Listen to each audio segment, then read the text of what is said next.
Assalamualaikum warahmatullahi wabarakatuh. Saya Rosi Nurayan SPD MPD. Saya merupakan CGP Angkatan 11 Kota Banda Aceh. Berikut ini adalah aksi nyata saya di modul 1.4 yang saya laksanakan di SMP Negeri 13 Banda Aceh. Semoga bermanfaat. Selamat menyaksikan.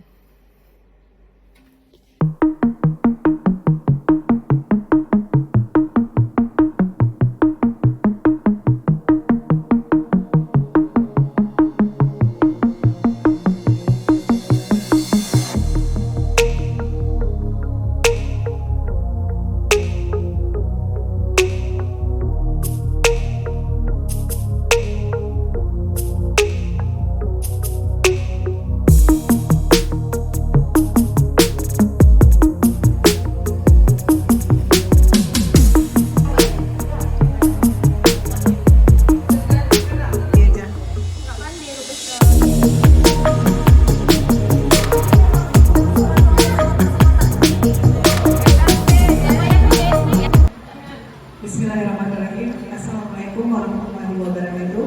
Waalaikumsalam warahmatullahi wabarakatuh. Alhamdulillah pada hari ini kita masih diberikan kesehatan oleh Allah Subhanahu wa Ta'ala sehingga kita bisa berkumpul di ruangan pada hari ini untuk mengikuti kegiatan penyebaran tentang budaya positif. Selawat beserta salam tak lupa kita hantarkan kepada Nabi besar Muhammad SAW yang telah membawa kita umatnya dari alam kegelapan ke alam yang terang benderang dengan pengetahuan seperti sekarang ini. Bapak Ibu, terima kasih. Bapak Ibu sudah menyempatkan diri untuk hadir di ruangan ini untuk kegiatan kami, yaitu kegiatan calon guru bergerak angkatan 11. Dan hari ini kami akan mengadakan aksi nyata untuk pengembasan dan penerapan pengalaman budaya positif. Untuk memberikan semangat kita ya Bapak Ibu, kita dengarkan dulu Mas Guru Penggerak. Mohon Bapak Ibu untuk berdiri. Kepada Bu Irma Elisa, kami persilahkan.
Bismillahirrahmanirrahim. Assalamualaikum warahmatullahi wabarakatuh.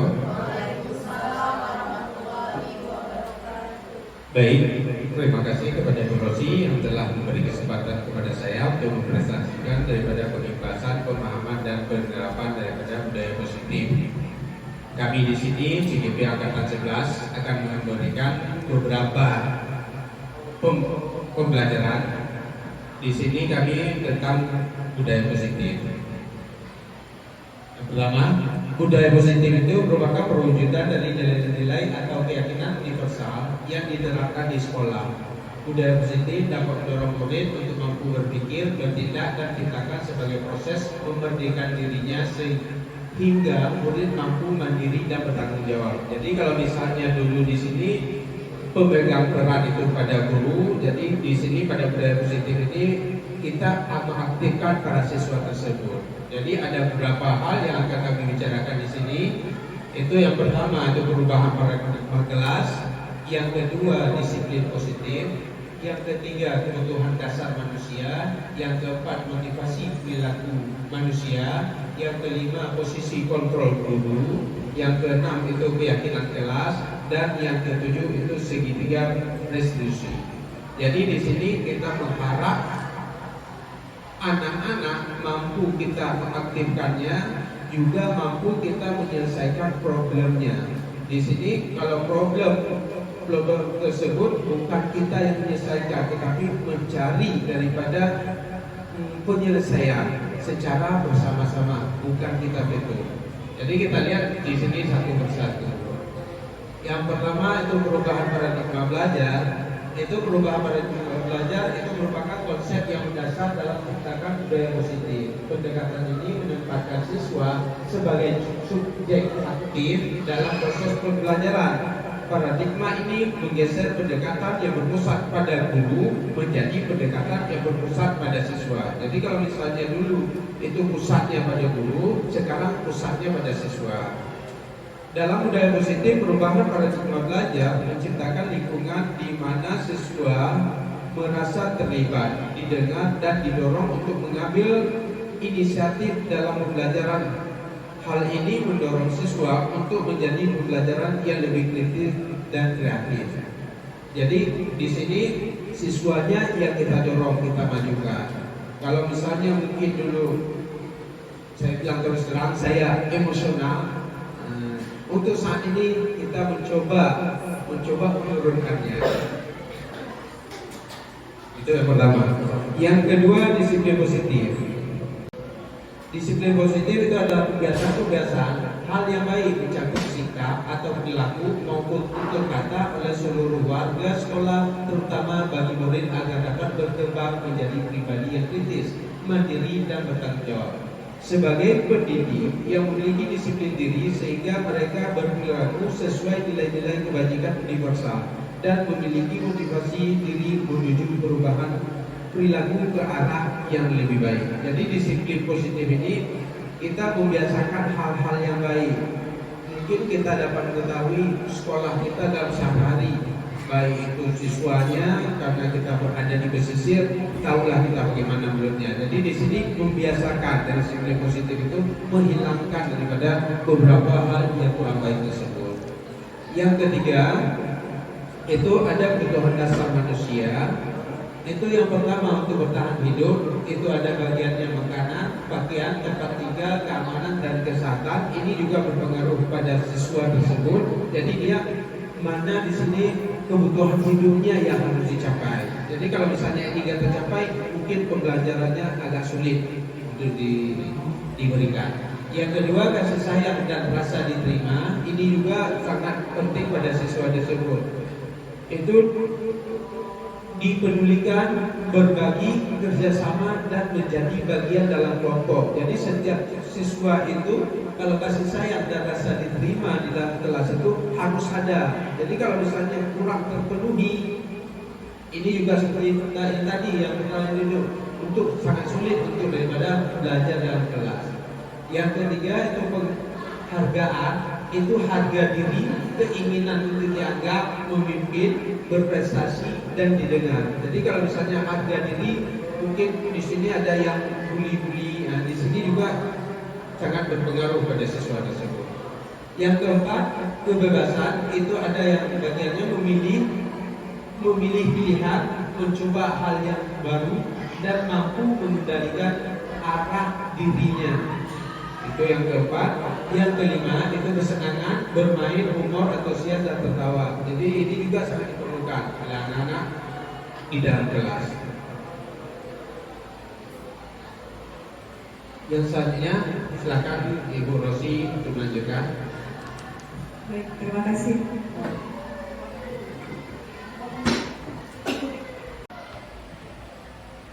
Nah, selanjutnya posisi kontrol guru ini yang paling penting. Nah, coba kita melihat di diri kita sendiri.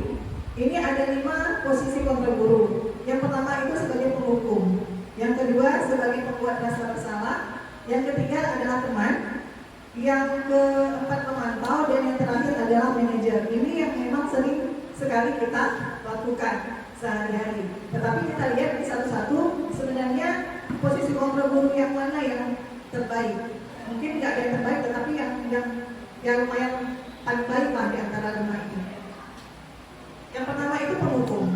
Nah, seorang guru penghukum bisa menggunakan hukuman fisik maupun verbal.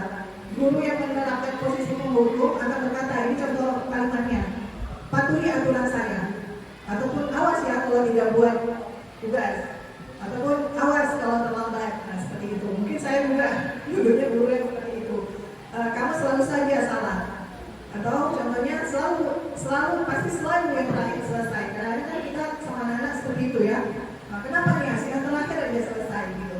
Nah, guru seperti ini senantiasa percaya hanya ada satu cara agar pembelajaran bisa berhasil, yaitu cara dia. Ya, ciri khas guru menghukum adalah nada suara tinggi, bahasa tubuh, mata melotot ya, dan jari-jari menunjuk. Nah, itu contohnya. Nah, kalau membuat rasa bersalah, ini sering juga nih kita lakukan ya Bapak Ibu. Kata-kata yang keluar biasanya lembut memang, tapi Bapak sangat kecewa sekali dengan kamu. Atau mungkin contoh lainnya, kamu nggak kasihan sama ibu. Ibu sudah ngajarin ini semampu ibu, tapi kamu masih juga main-main. Kita berarti membuat perasaan bersalah pada anak. Nah, di posisi ini murid akan memiliki penilaian sendiri yang buruk tentang diri mereka. Murid merasa tidak berharga dan telah mengecewakan orang-orang yang disayanginya. Konsekuensi logis dari akibat penerapan peran kontrol pembuat rasa bersalah ini adalah murid akan merasa sangat bersalah. Apalagi kalau murid itu memang dekatnya sama kita. Ya, dekatnya kan ada tuh sebagian. Walaupun kita bilang tidak ada lah anak yang kita kita beda kelas sama yang lain, tetapi pasti ada anak-anak, salah satu anak itu yang kita sangat perhatikan gitu. Nah, bersalah telah mengecewakan ibu atau bapak gurunya. Murid akan merasa menjadi orang yang gagal dan tidak sanggup membahagiakan orang lain. Gitu.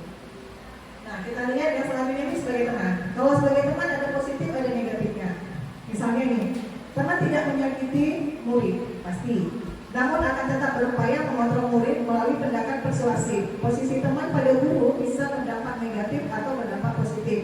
Guru di posisi teman yang menggunakan gabungan baik dan humoris untuk mempengaruhi seorang, contoh kalimatnya adalah, ayo bantulah demi bapak ya, ataupun sudah kali ini tidak apa-apa, nanti bapak bantu bereskan ya, kita sebagai teman. Nah, berdampak negatif dari posisi kontrol teman adalah bila suatu saat guru tersebut tidak membantu, maka murid itu akan kecewa karena dia merasa kita ini temannya gitu kan. Nah, hal yang lain yang mungkin adalah murid hanya akan bertindak untuk guru tertentu, tidak untuk guru lainnya. Murid akan tergantung pada guru tersebut, seperti itu. Nah, yang terakhir ada pemantau, yang keempat ya, ada pemantau. Memantau berarti mengawasi. Pada saat kita mengawasi, kita bertanggung jawab atas perilaku orang-orang yang kita awasi. Seseorang menjalankan posisi pemantau, pertanyaan yang sering muncul adalah, peraturannya apa? Apa yang telah kamu lakukan? Nah? Sanksi atau konsekuensinya apa? Ini pemantau. Nah, kalau pemantau kita memang sangat sering.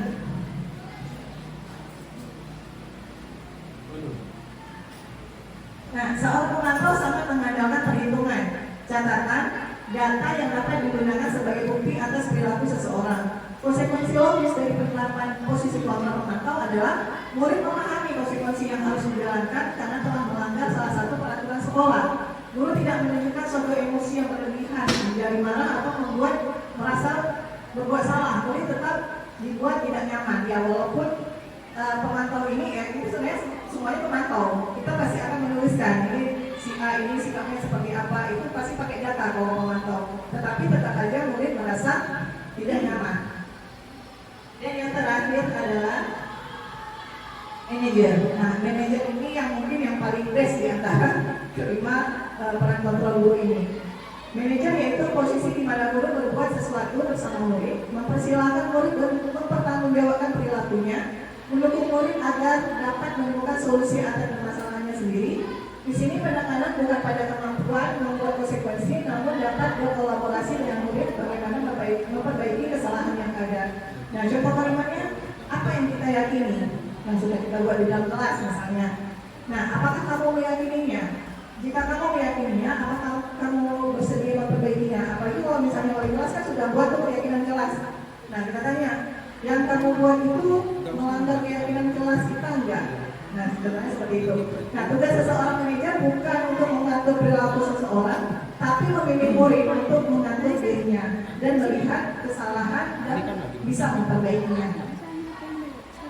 Oke, dan selanjutnya itu keyakinan kelas saya kembalikan lagi kepada Pak Mujair. Mungkin teman-teman sampai di sini mungkin ada pertanyaan. Bapak mau kasih pengalaman ya, sharing tentang posisi ketua lima ini ataupun sampai segitiga restitusi. Terima kasih kepada Bu Rosi. Keyakinan kelas ini merupakan kesepakatan kelas yang diyakini bersama guru dan murid dengan harapan dapat meningkatkan kedisiplinan murid. Jadi keyakinan kelas ini merupakan antara guru dan siswanya. Apa yang harus kita patuhi? Jadi kalau misalnya ada pelanggaran itu, jadi guru bisa menegur ataupun memberi nasihati. Jadi di sini keyakinan kelas. Contoh daripada keyakinan kelas itu setiap anggota kelas perlu belajar, senang, melakukan tugas, saling makan, merasa aman. Itu beberapa contohnya. Jadi selalu bersikap positif, senantiasa menjadi diri terbaik, percaya dan menghormati, dan ada beberapa lagi. Jadi di sini keyakinan kelas ini kita sepakat antara guru dengan siswanya. Jadi kalau misalnya ada yang melanggar, nanti kita tanya apa yang keyakinan kelasnya, apa ini yang salah, ini yang salah. Jadi kita membakar itu. Nah, sampai sini ada pertanyaan, Bapak Ibu? Kalau misalnya mau ditanyakan, silakan. Sebelum kita masuk ke segitiga diskusi. Baik, kalau pas. Yang selanjutnya kita lihat segitiga diskusi. Jadi ini mungkin materi yang kita bilang aja yang paten ini. Segitiga restitusi ini. Segitiga restitusi ini adalah suatu proses dialog yang dijalankan guru agar dapat menghasilkan murid yang mandiri dan bertanggung jawab, sehingga segitiga restitusi ini membantu murid memiliki tujuan, disiplin positif, dan memperbaiki diri dari berbuat salah. Restitusi bukan untuk menghukum kesalahan, namun untuk belajar dari kesalahan. Di sini bukan hukum kita, tapi mereka belajar dari kesalahan. Itu segitiga restitusi. Kita lihat, ya, segitiga restitusinya bagaimana. Yang pertama, menstabilkan identitas. Contoh, kalimat yang berbuat salah itu tidak apa-apa. Jadi bukan kita jangan berbuat salah, tidak. Kenapa? Karena kita semua bersalah. Jadi kalau misalnya ada anak yang berbuat salah, itu tidak apa-apa. Bukan tidak apa-apa mereka bisa membuat selanjutnya, tapi ada sambungannya lagi. Tapi itu yang pertama, untuk mengatakan bahwa menstabilkan identitas tersebut. Tidak ada yang manusia yang berbuat sempurna. Ini kata-katanya. Jadi kita ini sudah salah. Nah, jadi tidak ada orang yang berbuat sempurna. Jadi salah itu memang lumrah. Nah, selanjutnya saya juga pernah melakukan kesalahan seperti itu. Selanjutnya kita bisa menyelesaikan ini. Jadi ada anak yang berbuat salah, bukan menghukum mereka, tetapi mereka memberi kita nasihati dengan kesalahan tersebut, dengan kata-kata seperti ini. Jadi kalau misalnya, oh bapak waktu SMP ada juga salah. Misalnya ada anak cabut, oh bapak pada saat SMP ada juga cabut. Jadi kita bukan sempurna. Jadi ada kesalahan-kesalahan dulu. Itu yang pertama. Yang kedua, validasi tindakan yang salah. Contoh kalimatnya, padahal kamu bisa melakukannya lebih buruk dari ini ya. Jadi kalau misalnya mereka ada membuli, bukan kita salahkan mereka membuli. Padahal kenapa alasannya kenapa membuli? Padahal kan kita bilang kepada siswa, padahal kan bisa kamu lebih buruk daripada membuli ini. Kenapa? Ada alasannya. Makanya kita berikan daripada validasi tindakan yang salah. Yang selanjutnya, kamu pasti punya alasan-alasan mengapa melakukan hal itu. Jadi kenapa mereka ada salah, pasti ada alasannya. Kalau tidak ada alasan, nggak mungkin siswa. Begitu juga dengan kita. Mungkin pasti itu ada alasan-alasannya. Yang selanjutnya, kamu patut bangga pada dirimu sendiri karena kamu telah melindungi sesuatu yang penting buatmu. Jadi kalau misalnya ada salah-salah itu biasanya di sini hal yang negatifnya. Jadi hal negatif misalnya membuli. Jadi ada antara satu dengan lainnya. Yang ketiga, menanyakan keyakinan. Contoh kalimatnya, apa yang kita percaya sebagai keyakinan kelas. Nah, contoh itu yang tadi, yang apa keyakinan kelas tadi. Jadi membuat mereka bahagia, jangan membuli. Ini kita bawa lagi ke sana. Jadi selanjutnya apa yang telah kita sepakati. Nah, jadi dalam keyakinan kelas itu. Selanjutnya apa bayangan kita tentang kelas yang ideal. Menurut dia bagaimana kelas yang ideal? Pasti seseorang tersebut tidak mau dia dibully dan membuli. Dan selanjutnya kamu mau jadi orang seperti apa? Jadi kalau misalnya mereka seperti itu terus, kamu mau jadi seperti apa? Nah, jadi salah-salah itu kita berubahnya dengan keyakinan tersebut.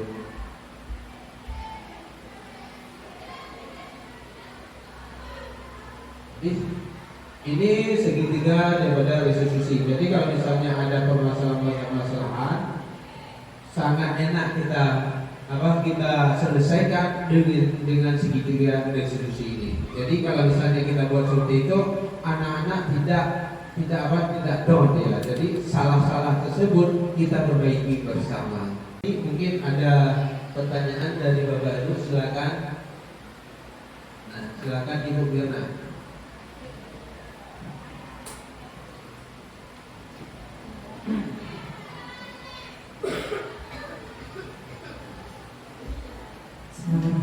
Assalamualaikum warahmatullahi wabarakatuh. Baik, perkenalkan sebelumnya nama saya Diana Elisa. Saya guru seni budaya sekaligus wali kelas, Bapak dan Ibu.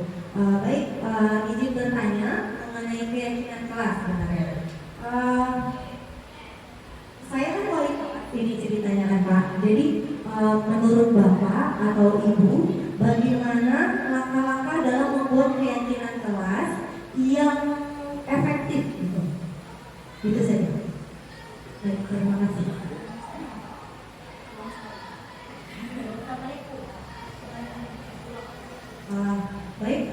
Pertanyaannya, sebagai saya wali kelas gitu Pak, jadi saya mau tahu bagaimana cara membuat langkah-langkah dalam membuat keyakinan kelas yang efektif gitu. Kebetulan saya juga wali kelas, seperti itu. Terima kasih.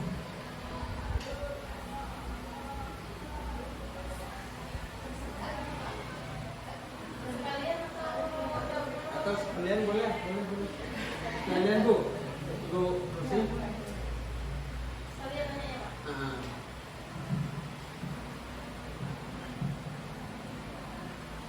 Assalamualaikum warahmatullahi wabarakatuh. Terima kasih Pak Zaitun dan Ibu Rosi atas kesempatannya. Saya ingin bertanya mengenai segitiga restitusi tadi. Jadi kan di situ ada bagian yang menstabilkan identitas Pak di yang pertama. Nah, saya ingin bertanya, apakah kita sebagai guru itu boleh atau perlu untuk mengatakan pengalaman kita ketika kesalahan kita kepada siswa? Misalnya ibu dulu juga pernah bolos misalnya gitu kan Pak, apakah itu nanti tidak akan mengubah persepsi siswa? Oh ibu itu aja pernah buat salah seperti itu. Itu aja Pak, terima kasih. Assalamualaikum warahmatullahi wabarakatuh.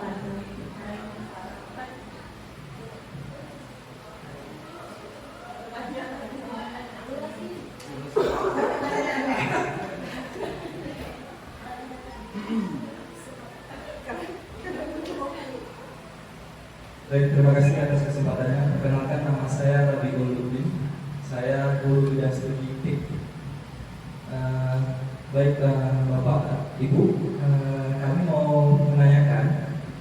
Jadi kan ketika ada siswa nih yang bermasalah, kita katakan, atau tidak menaati peraturan, ya, kan sudah ada siklus untuk penanganannya tadi segitiga restitusi.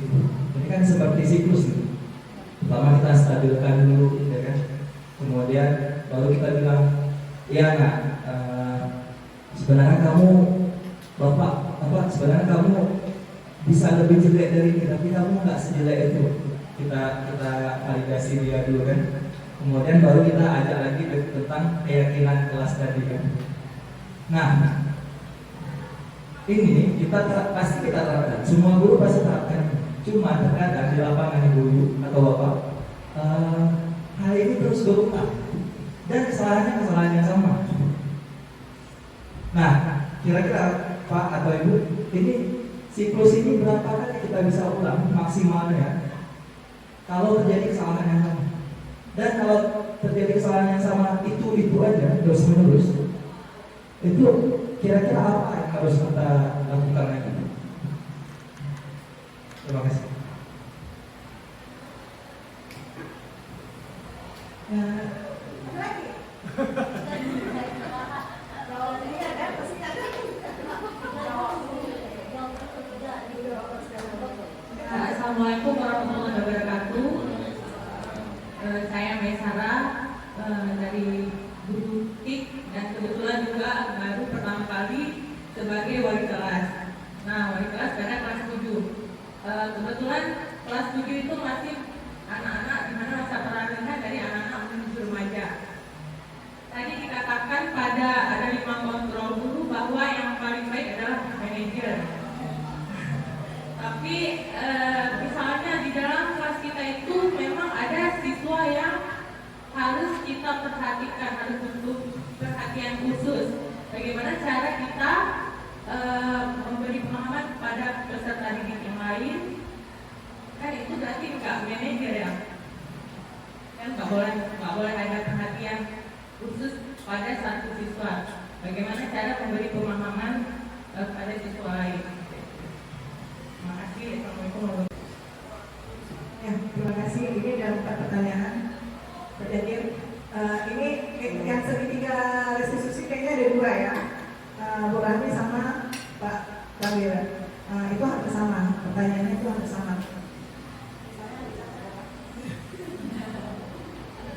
Berapa lagi? Ya, pertanyaan yang Pak yang Bu Rani dulu ya. Bu Rani tadi Bu Rani tentang oh iya. Jadi gini, kalau mastadil dan identitas, memang kalau misalnya kita lihat dari materinya, tidak ada salahnya kalau misalnya kita bilang memang ada kalimat yang dicontohkan oleh Basil dan PP, ada kalimat yang seperti ini, semua orang pernah berbuat salah dan ibu juga pernah berbuat salah. Mungkin berbuat salahnya itu mungkin gak usah detail, dulu ibu ada manjat tembok itu nanti malah jadi ini kan, wah ini itu keren nih, pernah manjat tembok gitu. Tapi setidaknya ya, jadi setidaknya mungkin kalimat yang kita ciptakan itu, kalimat yang kita bentuk itu mungkin ya ibu juga pernah salah, manusia itu semua pernah salah, begitu pun anak ibu pasti kita punya salah, namanya manusia ya, gitu. Enggak salah sih kalau misalnya kita mengatakan bahwa kita pernah buat salah, tetapi kalau misalnya untuk detail apa yang kita lakukan kayaknya nggak usah lah berarti ya kan? Nah kalau misalnya yang Pak Rabia untuk segitiga restitusi ini kita akan belajar sepanjang ayat Pak, dan nggak boleh sebenarnya ada kata lelah. Kita kenal dengan kata lelah. Kalau misalnya kita mengajari anak orang itu memang luar biasa capeknya, karena kita sudah membentuknya seperti apa di sekolah, tiba-tiba balik ke rumah belum tentu loh Bu, anak-anak ini yang di sekolah kita ini diperhatikan sama orang tuanya di rumah. Jadi saya rasa kalau misalnya pun berulang, inilah nanti tugas kita. Gitu lagi. Kalau misalnya memang sudah menstabilkan identitas, ini kan sebenarnya yang sering kita lakukan. Cuma mungkin kita nggak langsung menstabilkan identitas, kita langsung aja ngejudge. Mungkin langsung aja validasi tindakan yang salah, kamu buat apa. Terus nggak ada tuh yang ketiga menanyakan keyakinan apa yang sudah kita buat di kelas, keyakinan apa yang sudah kalian langgarkan, itu nggak ada, ya kan? Sekarang sudah ada ya Bu Asia, bagus sekali bahwa sudah ada. Nah, jadi segitiga restitusi ini sebenarnya diterapkan saja dulu, Pak Raden, diterapkan aja dulu kalau misalnya anak-anak membuat masalah. Dan memang kalau kita lihat contoh dari materinya, contoh-contoh yang diberikan, anak yang terlambat saja boleh kita buat segitiga restitusi. Karena kan kita nggak tahu nih, kadang-kadang anak terlambat itu pas kita pikir dia lagi yang terlambat, pas kita pikir dia lagi yang terlambat. Nah, disinilah kita butuhkan segitiga restitusi. Maksudnya kita pengen tahu nih dia kenapa terlambatnya itu seperti apa. Nah, biasanya kan kita udah nggak pakai ini, langsung aja tanya terlambatnya kenapa. Enggak bu, anak ayah saya antar adik dulu apa segala macam. Nah, kalau gimana caranya supaya kami nggak terlambat? Inti dari segitiga restitusi ini sebenarnya bukan kita yang memberikan solusi, tetapi anak yang memikirkan sendiri solusi dia apa gitu. Atas permasalahan yang dia buat itu solusinya apa? Sebenarnya dia yang harus jawab, bukan kita. Nah biasanya kan kita yang kasih solusi kan harus seperti ini. Kalau misalnya anak nggak bisa, itulah tugas kita untuk ngorek nih gimana cara dia bisa ngasih solusi. Sebenarnya memang agak berat ya, memang berat untuk di sekolah juga. Sekolah kita ini memang agak berat, tapi percaya saja lah Bapak Ibu, apalagi untuk di kelas 7 kan, yang masih memang murni dari SD itu memang masih anak-anak sekali gitu. Itu barangnya. Gimana, ada puas nggak? Ini mungkin sering dari Pak Jack. Bentar ya, saya ada kisah nyata. Perempuan, dia mengambil uang sekitar 15.000, yang sebenarnya di situ ada 50, ada 20. Ketahuan orangnya, begitu kita curiga, kan kita nampakkan curiga itu uang itu. Begitu, oh dia nggak dapat yang ambil uangnya. Coba cek di dalam tasnya. Ada bukti di situ ada 2.000, ada 12.000 lagi. Yang bilang itu 15.000, di situ ada 10.000, yang di tangan dia ada 5.000. Dah pasti dia, kami dapat pastikan. Nah, selanjutnya begitu kami saya panggil lah. Saya ada niat terus, kayaknya pas kita pasang segitiga restitusi. Kita coba. Pada saat itu saya tanya lah, ini kenapa ambilnya uang ini. Dia nggak mau ngomong. Apa bilang aja. Kenapa dia ambil? Ada masalah apa? Ada perlu apa? Akhirnya dia baru ngaku mau beli somai kepingin tapi nggak ada uang ini dia bilang. Oh iya nggak apa-apa. Sebenarnya kan di situ ada uang 50, padahal kamu bisa ambil semua kan? Tapi nggak mau. Baik kali kamu nggak ambil, padahal nggak ambil uang. Tapi masih bilang baik kali kamu nggak ambil itu uang besar nggak diambil ini. Jadi yang ini berapa kamu ambil? 5.000 Pak. Padahal udah tahu yang 10.000 itu ada dalam tas. Nggak kami ambil juga, tetap dalam tas. Apakah dia mau mengakui atau tidak? Saya sampai mau ya bersandiwara untuk diteskan di matanya. Sampai dia nangis. Jadi ini coba bilanglah ini. Biasanya apa? Dia betul mengakuinya. Ada Pak, sebenarnya saya ambil 15.000 dan dalam tas ada. Ambil uangnya, tolong kasih kepada yang punya, bawa masuk mereka dalam suatu ruangan, minta maaf, saling berlupa, jadi udah habis tuh. Besok ulang lagi Pak Radir. Nah, saya mau coba bilang Pak Radir. Jadi bukan ini ya, kita membuatnya walaupun mereka berulang, tetap kita coba sampai kapan? Malam. Nah, jadi tetap kita coba, kita sampai mereka mau. Insya Allah mereka akan berubah. Jadi kalau misalnya untuk kita mengontrol mereka sebetulnya tidak bisa, tapi kita hanya mencoba dan selalu mencoba. Makanya kalau misalnya kita lihat di sini, kita bisa memberikan keyakinan mereka mau jadi apa kamu seperti ini, walaupun mereka berulang lagi nanti. Jadi saya ceritakan ini karena ada pertanyaan Pak Kabir. Jadi memang betul-betul memang ada seperti ini. Jadi ada juga pertanyaan waktu itu kami seminar, ada juga seperti itu pertanyaannya. Jadi bukan ini ya. Jadi memang ini seluk-beluknya. Tidak, itu aja Bu. Terima kasih.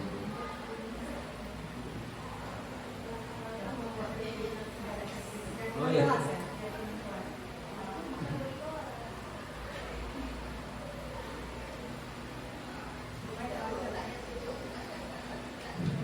Ya, untuk Ibu Mirna katanya bagaimana kalau misalnya mereka lebih efektif daripada keyakinan kelas diberikan kepada si anak. Yang pertama mungkin setiap kita bersepakat kepada kita dengan anak, mufakat apa saja yang perlu kita taati.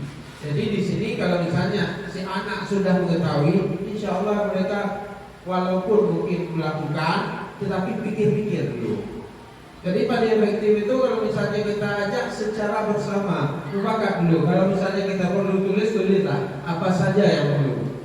Jadi kalau misalnya di sini sudah mengetahui semua, insya Allah mereka sama seperti kita. Kalau misalnya jangan pet berlagu. Kalau misalnya kita bilang bersama, insya Allah nggak di pet lagi.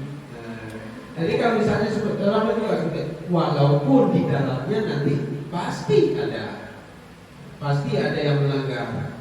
Seperti cerita tadi, padahal boleh dia sudah nangis, sudah ini, besoknya lagi hilang lagi. Memang seperti itu. Jadi kalau misalnya setiap anak, kalau misalnya saya malah bilang kepada anak, pada mama anak ini, dari ayahnya, misalnya pergi kemari, insya Allah mereka akan berubah. Apa berubah?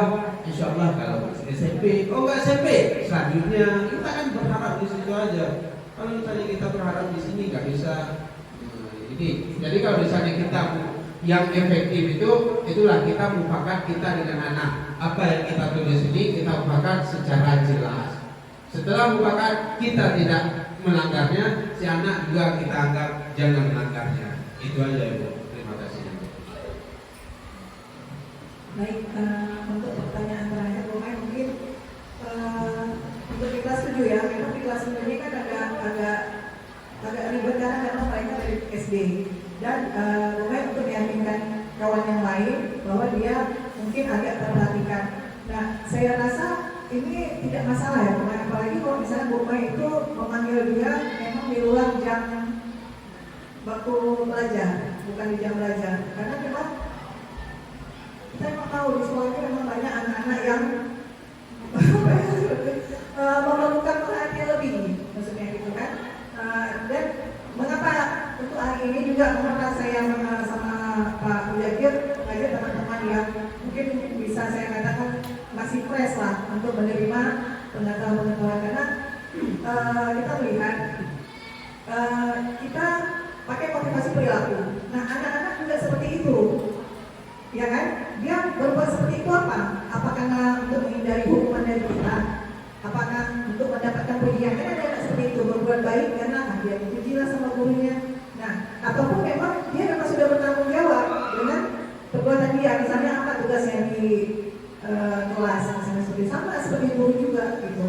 Nah, saya rasa kalau misalnya siswa yang memang kita butuh perhatian lebih, apalagi misalnya kita mau buat nih tentang segitiga restitusi ini, itu memang harus di luar jam belajar. Harus kita panggil dia. Dan saya rasa teman-temannya yang lain, kelompok yang lain itu pasti paham. Asal enggak kita bilang misalnya, Bu, kenapa panggil? Datang kali dia. Itu yang nggak perlu. Kita sebagai guru ini sebenarnya kalau kita mau masuk kelas kan kita artis ya.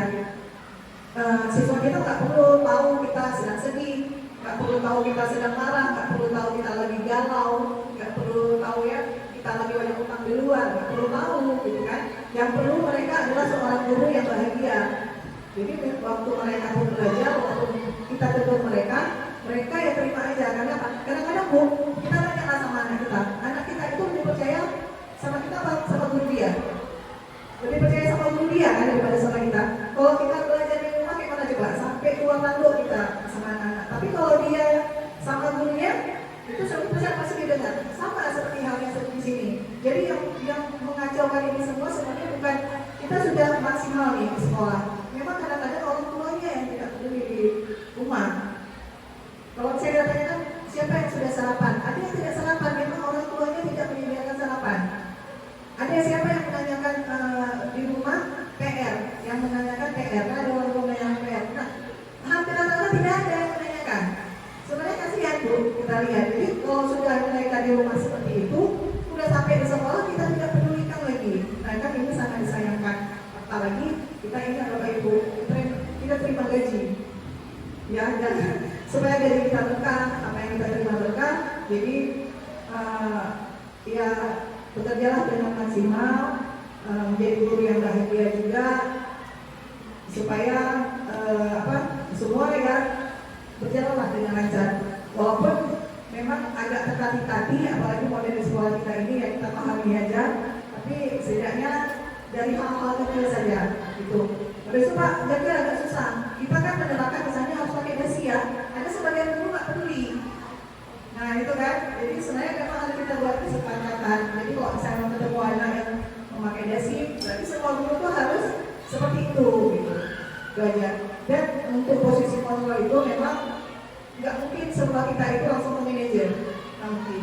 Kita juga manusia, pasti ada penghubungnya, ya pasti ada membuat asal salah. Gimana nih, udah capek dari kamu, tapi kamu masih juga main. Itu sebenarnya udah membuat asal salah. Tapi ya kita minim mungkin lah untuk membuat kita menjadi seorang guru yang manajer, posisi kontrol kita sebagai manajer. Itu aja Pak.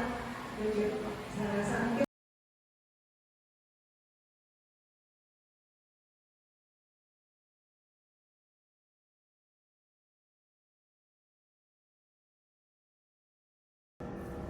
Assalamualaikum warahmatullahi wabarakatuh. Saya selaku Kepala Sekolah SMP Negeri 13 Banda Aceh sangat senang dengan adanya guru kami sebagai guru penggerak atas nama Bu Rosi Nurayan SPD MPD, dan ada satu lagi Pak Muzakir yang saat ini sedang menjalankan pengimbasan daripada budaya positif terutama di lingkungan sekolah SMP Negeri 13 Banda Aceh. Tentunya harapan saya selaku kepala sekolah ada kemajuan terutama bagi guru-guru kami dapat mencontohkan apa yang diimplementasikan oleh dua orang guru penggerak ini, sehingga dalam proses pembelajaran bagi anak-anak kami ada kemajuan untuk kedepannya, dan tentunya juga ada perubahan bagi guru-guru kami yang bisa mencontohkan daripada budaya positif yang dilaksanakan oleh kedua orang ini. Tentunya harapan kedepannya SMP Negeri 13 Banda Aceh ini semakin maju.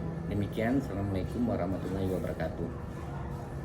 Oke, Assalamualaikum warahmatullahi wabarakatuh. Saya Nora, Wakil Kurikulum SMP Negeri 13 Banda Aceh. Dengan adanya kegiatan pengimbasan budaya positif yang dilaksanakan oleh CGP Angkatan 11, yaitu oleh Ibu Rosi dan Pak Muzakir, saya berharap kegiatan ini dapat meningkatkan wawasan guru-guru untuk bisa melaksanakan budaya positif itu di sekolah kami dan bisa berguna nantinya. Cukup sekian, saya akhiri. Wabillahi taufiq wal hidayah. Assalamualaikum warahmatullahi wabarakatuh. Assalamualaikum warahmatullahi wabarakatuh. Saya Mesara, guru TIK yang tadi telah mengikuti tentang kegiatan pengimbasan budaya positif. Hasil yang saya dapatkan sangat banyak manfaatnya, terlebih ilmu terhadap pengetahuan terhadap kondisi di kelas dan lain sebagainya. Terima kasih. Assalamualaikum warahmatullahi wabarakatuh. Assalamualaikum warahmatullahi wabarakatuh. Saya akan memberikan tanggapan berupa umpan balik untuk pemaparan yang telah disampaikan oleh calon guru penggerak Angkatan 11, yaitu Bu Rosi Nurayan dengan Bapak Muzakir. Nah, pada pemaparan tersebut saya mendapatkan banyak sekali ilmu yang bisa saya terapkan di kelas untuk pembelajaran kepada siswa. Pembelajaran yang saya dapatkan itu berupa budaya positif yang bisa digunakan untuk meningkatkan kemampuan siswa. Beberapa hal dalam budaya positif itu, salah satunya ada paradigma belajar yang baru, yakni paradigma yang diinginkan pada kurikulum Merdeka ini berupa pembelajaran bermakna yang berpusat pada peserta didik, sehingga peserta didik dapat memperoleh pendidikan ataupun pembelajaran. Kemudian ada budaya positif berupa disiplin positif. Nah, hal ini yang saya tangkap, yang saya ambil adalah berupa keyakinan kelas ataupun kesepakatan kelas yang bisa digunakan untuk menuntun ataupun membimbing siswa agar tidak keluar jalur. Gitu. Selanjutnya ada posisi kontrol. Nah, di situ saya belajar ada beberapa posisi kontrol guru yang memungkinkan untuk membimbing siswa juga agar berhasil dalam pembelajarannya. Menurut pemaparan yang saya saksikan ada posisi control manager yang dianggap paling sesuai, mungkin boleh juga dikolaborasikan dengan posisi kontrol sebagai teman ataupun sebagai pemantau atau beberapa posisi yang lainnya. Yang terakhir itu kalau tidak salah saya ada budaya positif berupa segitiga restitusi. Nah, hal ini sangat menarik ya, karena tidak siswa yang ataupun peserta didik yang melakukan pelanggaran terhadap keyakinan atau kesepakatan kelas itu dibimbing dengan tiga segitiga yang namanya segitiga restitusi, yaitu penstabilan identitas, kemudian validasi tindakan peserta didik tersebut yang salah, terakhir menanyakan keyakinan peserta didik terhadap kesepakatan ataupun keyakinan yang sudah dibuat bersama-sama. Nah, seperti itu mungkin semoga testimoni ataupun umpan balik ini dapat dipergunakan sebagaimana mestinya. Terima kasih. Assalamualaikum warahmatullahi wabarakatuh.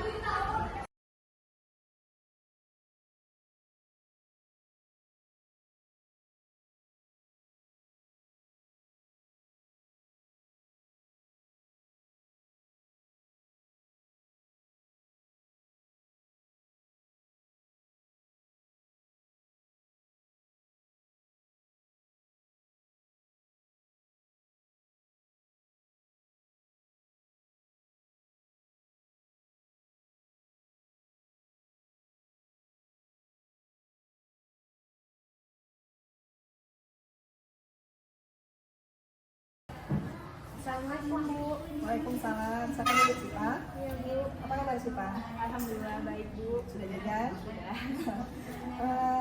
Sipa tahu kenapa Ibu panggil kemari? Sepertinya sudah Bu, karena sering keluar kelas pada saat pergantian jam ya Bu. Ya, menurut Sipa gimana tuh? Salah nggak perbuatan Sipa? Salah Bu. Alhamdulillah kalau Sipa tahu apa yang Sipa buat adalah perbuatan salah. Semua manusia juga pernah berbuat salah, begitu juga dengan Ibu. Tetapi sekarang Ibu panggil Sipa bukan untuk mencari kesalahan Sipa, ya, tetapi Ibu ingin mencari solusi untuk permasalahan Sipa. Sipa paham? Saya paham Bu. Ya. Baik, Ibu hanya ingin mengetahui alasan mengapa Sipa sering keluar kelas pada saat pergantian jam. Boleh Ibu tahu? Boleh Bu, saya ke kantin untuk jajan Bu. Saya suka lapar, apalagi kalau pagi Bu. Saya lapar karena tidak sarapan. Loh, Sipa nggak sarapan di rumah? Tidak Bu, saya tidak sempat karena buru-buru ke sekolah. Sarapan itu kan penting. Kalau perut kita kenyang, kita bisa fokus belajar. Kalau lapar, bagaimana kita fokus belajar, ya kan?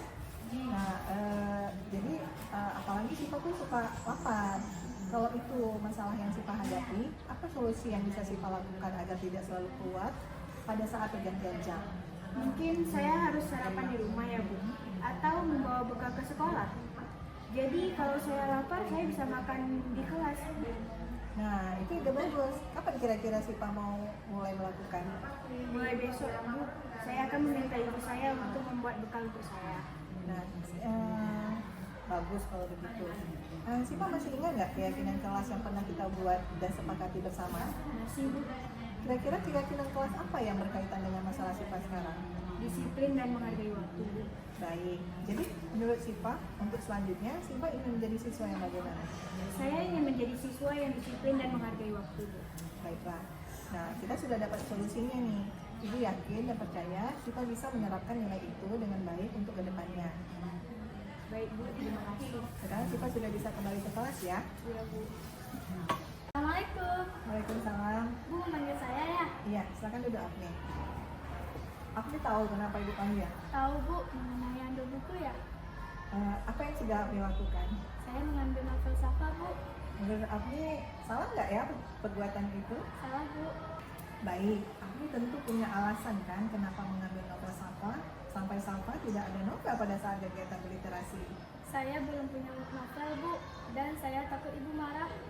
Kenapa Afni belum punya buku bacaan? Ibu kan membolehkan kalian meminjam di perpustakaan sekolah jika tidak mau membeli. Ya Bu, saya lupa meminjamnya. Afni tahu kenapa ibu meminta anak-anak ibu membaca buku. Membaca buku itu kan penting buat kalian. Selain menambah perbendaharaan kata, buku juga bisa menambah pengetahuan kalian. Makanya ibu mengharuskan kalian membaca buku. Ya Bu, saya akan meminjam buku bacaan. Kapan Afni meminjam buku di perpustakaan? Nanti saat istirahat ya Bu. Ya, lalu apa yang akan Afni lakukan pada Safa? Saya akan meminta maaf, Bu. Baik, Afni masih ingat kan keyakinan kelas yang kita buat? Apa perbuatan Afni ini hanya melanggar salah satu keyakinan itu? Ada, Bu, mempelajari barang milik orang lain dan membawa buku bacaan setiap jam bahasa Indonesia. Alhamdulillah jika Afni masih ingat dan tahu apa yang Afni perbuat itu melanggar keyakinan kelas kita. Jadi bagaimana sikap Afni sekarang? Saya akan meminta maaf dengan Safa dan akan memulai membaca dan membawa buku sendiri. Baik, kita sudah mendapatkan solusinya nih dan Ibu yakin dan percaya Afni bisa menerapkan nilai itu dengan baik ke depannya. Nah, sekarang Afni boleh kembali ke kelas ya. Baik, Bu. Terima kasih, Bu. Assalamualaikum warahmatullahi wabarakatuh.